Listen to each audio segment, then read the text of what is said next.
Assalamu alaikum wa rahmatullahi wa barakatuh, everyone. Welcome back to the first shorts where we are covering some of the early Muslims who don't have much to their biography, but so much for us to learn from in terms of the quality of their iman and their stories. And subhanAllah, today we're covering someone who has a tragic story followed by a tragic story followed by triumph. And that is a man by the name of Ayyash ibn Abi Rabiah radiyallahu ta'ala anhu, and he is the cousin of Umar ibn Khattab radiyallahu anhu. So we're still people that were close to Umar radiyallahu ta'ala anhu.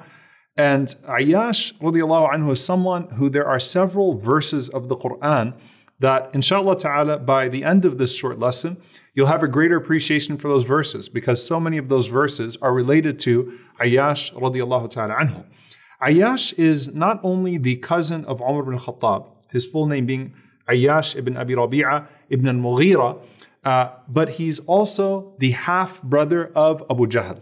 He's the half-brother of Abu Jahl, the pharaoh of this ummah, the Fir'aun of this ummah, and he's specifically his half-brother through the same mother. So both of them had the same mother, and Ayyash radiallahu ta'ala anhu used to love his mother. SubhanAllah, imagine this mom who has a companion as a son and has Abu Jahl, the pharaoh of the ummah, as her son as well. And Abu Jahl is the key persecutor, tyrant of the Muslims.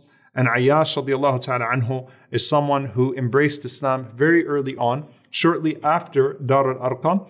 And he's one of those who made hijrah to Abyssinia as well on the second trip. So he's one of the first Muslims, but he didn't go on the first hijrah, but he went on the second one. Some of the biographers say that that's either because he embraced Islam sometime after the first hijrah to Abyssinia, or it's because due to his lineage, due to the position that he had in society, being from two powerful tribes through his father and through his mother, there really was no need for him to migrate at first. But then as the situation intensified, he needed to make that migration. So Ayyash radiallahu ta'ala anhu made the hijrah along with his wife, Asma bint Salama radiyallahu ta'ala anha. So both he and his wife are considered amongst the first. SubhanAllah, if you start to notice, there are these names that keep on coming up. Fatima, Asma, Atika, over and over and over again.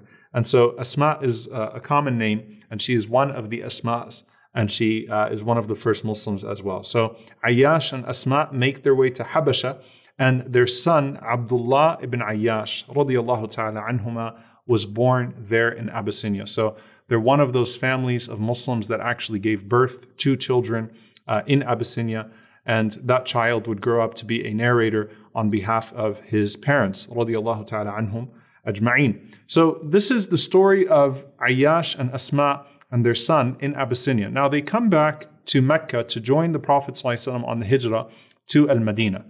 And Ayyash, being a close cousin of Umar ibn Khattab radiallahu ta'ala anhu, joins Umar radiallahu ta'ala anhu on the hijrah. So this is where the most famous story about Ayyash takes place. He was with Umar ibn Khattab radiallahu ta'ala anhu, and as they were on their way, Abu Jahl caught up to them. Now again, Abu Jahl was smarter than to make a move on Umar radiallahu anhu. You don't mess with Umar ibn Khattab radiallahu anhu. So this was a situation where they did not want to attack him in the presence of Umar radiallahu ta'ala anhu. But what he says to him is, he says to Ayyash that your mother is sick. Your mother is sick. Our mother is sick. And he has with him, by the way, as well, Al-Harith ibn Hisham. So they're three brothers now together. So he says, Al-Harith ibn Hisham and Amr ibn Hisham, being Abu Jahl, say to Ayyash that your mother is sick and she is prolonged in her illness because of your Islam.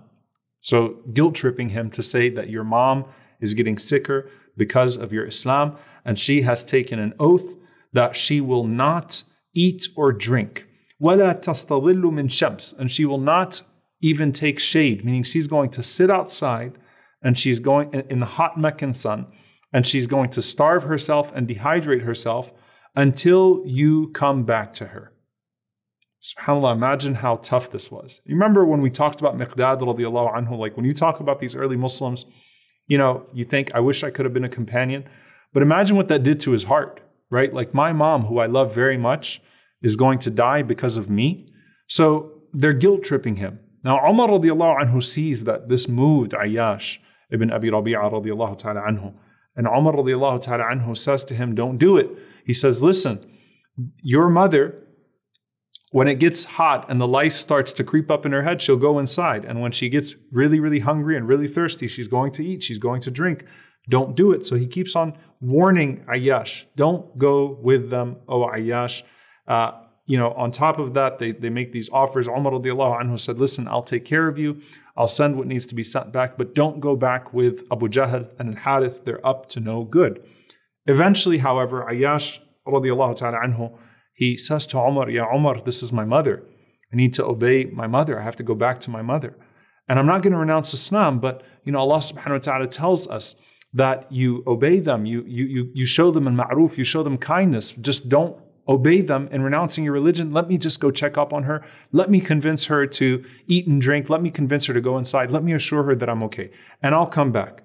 Umar radiallahu ta'ala anhu remained skeptical of the intentions of Abu Jahl and Al-Harith.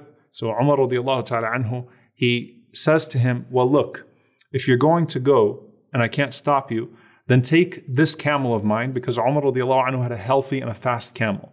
And if they make a move on you, then jolt, get out of there as quickly as you can. So Umar radiallahu ta'ala anhu says, take my camel in case you need to get out of there very quickly. Ayyash takes the camel of Umar radiallahu ta'ala anhu, and then on the way to Mecca, at that point, Abu Jahl has a plot with Al-Harith that gets Ayyash off of his camel. And as soon as Ayyash gets off of his camel, Abu Jahl and Harith jump on Ayyash. They didn't attack him in the presence of Umar radiallahu anhu, because now they can outnumber him. Now they can crowd him. They jump on top of him. They chain him up, and then they take him back to Mecca in chains. And subhanallah, at that point, the persecution is so severe on him that there is a wonder about him, that if he renounced his faith as he went back to his mother, and if he is, in this situation, does he have hope? So some of the ulama say this is where the ayah, قُلْ يَا عِبَادِيَ الَّذِينَ أَسْرَفُوا عَلَى أَنفُسِهِمْ لَا تَقْنَطُوا مِنْ رَحْمَةِ اللَّهِ إِنَّ اللَّهَ يَغْفِرُ الذُّنُوبَ جَمِيعًا إِنَّهُ هُوَ الْغَفُورُ الرَّحِيمُ. Say, O my servants who have transgressed against themselves, do not despair from the mercy of Allah subhanahu wa ta'ala, because Allah forgives all sins, and Allah subhanahu wa ta'ala is oft forgiving, most merciful. So you have a path back. So that's one of the explanations, that this ayah was speaking to those who were forced back out of Islam. And so Ayyash radiallahu ta'ala anhu maintained his Islam, even though for a moment he relented as he was being persecuted just under the pressure. But Ayyash radiallahu ta'ala anhu remained in Mecca. Now this is such an important point of the story that I'm about to share with you here. We talked about Abu Jahl not too long ago, radiallahu ta'ala anhu, and his situation. Ayyash radiallahu ta'ala anhu was not someone that was able to escape Mecca and come back to Medina. From that point that he was captured on the way to the Hijrah, all the way until post-Hudaybiyah, he remained under torture in Mecca. And Abu Hurairah radiallahu ta'ala anhu, he narrates, and it's actually, very profound, subhanAllah, who's narrating from Abu Hurairah? Abi Salama narrates from his father that Abu Hurairah radiallahu ta'ala anhu said that I heard the Prophet sallallahu alaihi wasallam, kana idha qal, when he would say, Sami'a Allahu liman hamida, in the last rak'ah min salat al-isha, of salat al-isha, he would raise his hands and he would say in qunut, Allahumma anji Ayyash ibn Abi Rabiah, Allahumma anji al-Walid ibn al-Walid, Allahumma anji Salama ibn Hisham, who is the, so this is Salama, who's being told by Abu Hurairah that the Prophet ﷺ used to make dua for you. Allahumma anjil mustad'afina min al-mu'mineen. And the Prophet ﷺ would say, Oh Allah, help Ayyash. Oh Allah, help al-Walid ibn al-Walid. Oh Allah, help Salama ibn Hisham. All three of them who were being persecuted in Mecca for their belief. And the Prophet ﷺ could not get them to al-Madinah. Allahumma anjil mustad'afina min al-mu'mineen. Oh Allah, help the weak believers, the oppressed believers. Oh Allah, save them, rescue them. And then the Prophet ﷺ said, Allahumma ashdud wat'ataka ala mudar. Now, wat'ataka ala mudar means, Oh Allah, inflict the tribe of Mudar. He's speaking about the people of Mecca with drought. Allahumma ja'alha sinin kasini Yusuf alayhi salam. Oh Allah, make it years upon them, years of drought, like it was upon the people of Yusuf alayhi salam. So the Prophet ﷺ was making dua for the persecuted ones in Mecca, and he was making dua against their persecutors in Mecca, and indeed a drought was inflicted upon them.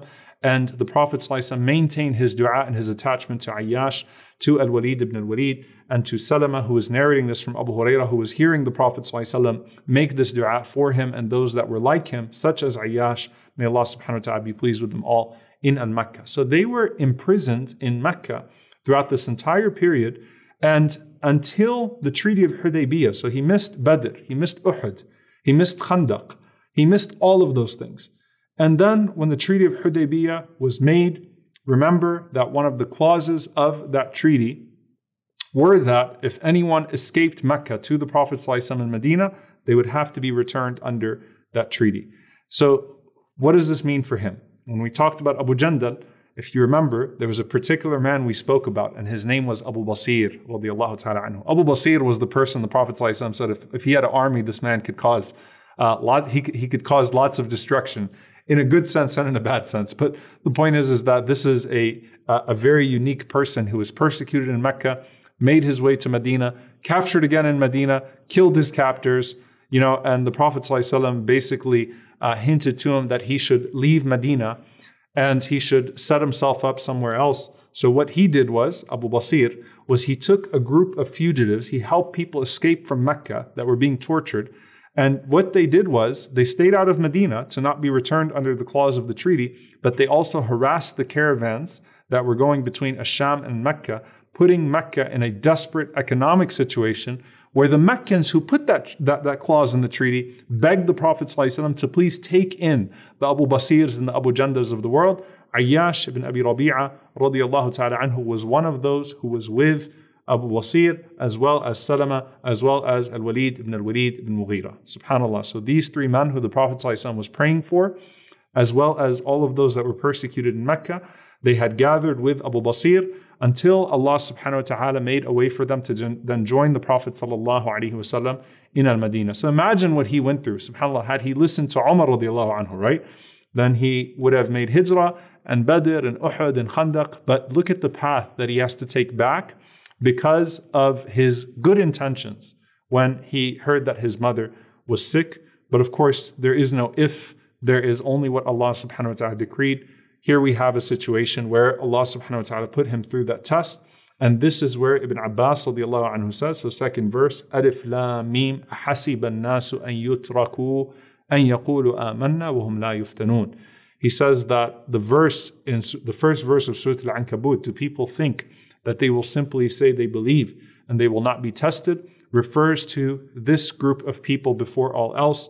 This group of people, subhanAllah, who were tested severely for their faith, remained in Mecca, tortured, unable to make their way to Al-Madinah, but they did not lose their resolve, and instead they joined the Prophet ﷺ when the time came. So this is another verse that some of the ulama mention is referring to him. Lastly, there's the verse, وَمَا كَانَ لِمُؤْمِنٍ أَنْ يَقْتُلَ مُؤْمِنًا إِلَّا خَطَأً, that it is not for a believer to kill another believer except by mistake. And what that is referring to, according to the majority of the Mufassirun, is that when Ayyash joined the Prophet ﷺ in Fatih Mecca, okay, and he's with the Prophet ﷺ, he saw a person who used to torture him in Mecca. And when he saw that person who used to torture him in Mecca, he assumed that he was still a non-Muslim. And his name, according to some of the narrations, was Al-Harith bin Yazid. So when he saw him, he attacked him and he killed him. And he came to know after he attacked him and killed him that that man had actually repented and had embraced Islam. And he didn't know, and so the ayah came down that it is not for a believer to kill another believer except out of mistake. And here, subhanAllah, you have the situation where it was a mistake, but we trust that Allah subhanahu wa ta'ala, of course, is fair and just to everyone and is the ultimate resolver of these things on the Day of Judgment. Ayyash radiallahu ta'ala anhu afterwards continued to play a prominent role in the various campaigns throughout the era of Al-Khulafa al-Rashidin, particularly in the time of Umar radiallahu ta'ala anhu. Ayyash joined the legendary Battle of Yarmouk. And Yarmouk was the most decisive battle when it came to the Romans, the Byzantines. Just as we spoke about Qadisiyah, with the Persians. And he served under Khalid ibn al-Walid, and he served with Ikramah ibn Abi Jahl, and Ayyash and Salama together, who were being persecuted in Mecca. May Allah be pleased with them. Ayyash and Salama both were a part of the Muslim army at that time, and they were amongst those who were martyred at that time.